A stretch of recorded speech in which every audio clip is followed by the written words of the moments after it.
What makes Flatline 2's new hybrid mode so special? That's the question we'll be answering today.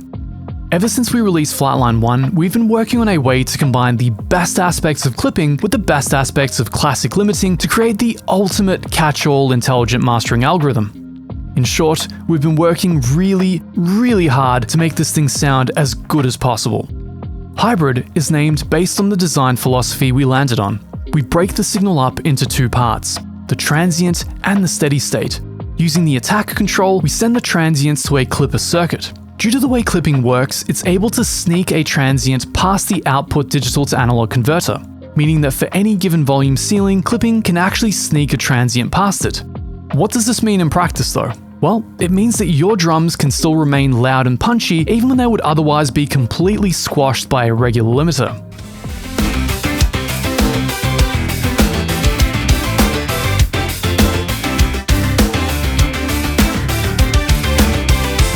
But surely, this amazing superpower would have to come at some cost, right?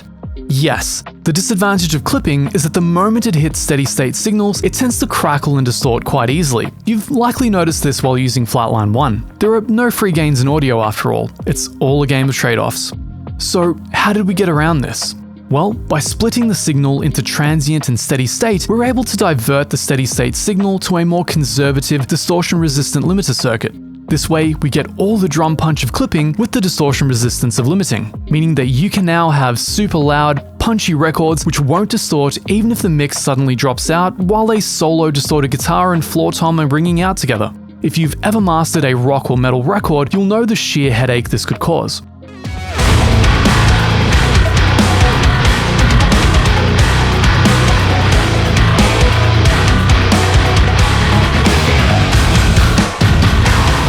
Hybrid mode takes the guesswork and expertise out of mastering. Now everybody can have world-class masters without the specialized knowledge of a mastering engineer.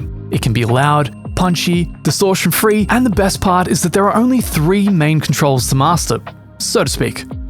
Look ahead can be thought of as your anti-crackle control. More look ahead equals less distortion, but with a progressively softening mixed timbre. Less look ahead equals louder, punchy, clear, but with slightly more chance of distortion. Luckily, we've dialed look ahead so even the minimum setting is still way more distortion resistant than a regular clipper, meaning it's almost impossible to go wrong. Color sets the amount that the gain reduction circuit deviates from linear behavior. In plain English, down at 0% is the cleanest setting. The more clockwise you go, the more flavor and finishing touch is sprinkled on your master. You can use this to really glue the transients into the mix for a cohesive sound.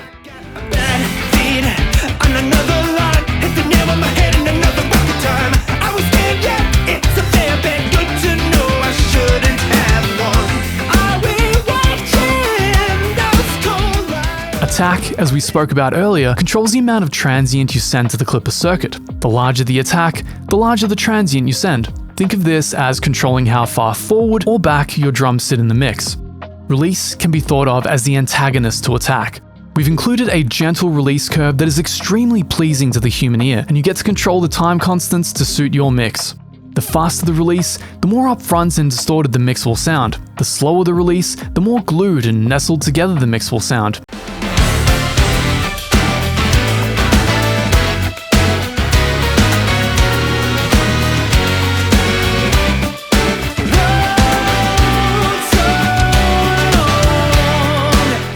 These 2 controls give you a great way to adjust the transient to steady state signal balance, essentially controlling how your drums interact with the rest of the mix. The channel linking control affects the linking of the left and right channels in the detector circuit. Keeping this all the way off is recommended for most projects, but if you come across a mix that is very diffuse in the center or really lacking drum punch, turning this control up can be a great way to maintain focus in the center image. I've written a best practices guide into the manual which gives you my personal tips and preferences as a professional mastering engineer. Hybrid makes Flatline 2 one of the most powerful mastering tools on the market, already in widespread use by many top-tier engineers. We sincerely hope you enjoy using it every bit as much as we enjoyed making it. We'd love to hear your feedback, and your feature suggestions might even work their way into a future build. So feel free to add us on Instagram and Facebook, and we look forward to hearing from you.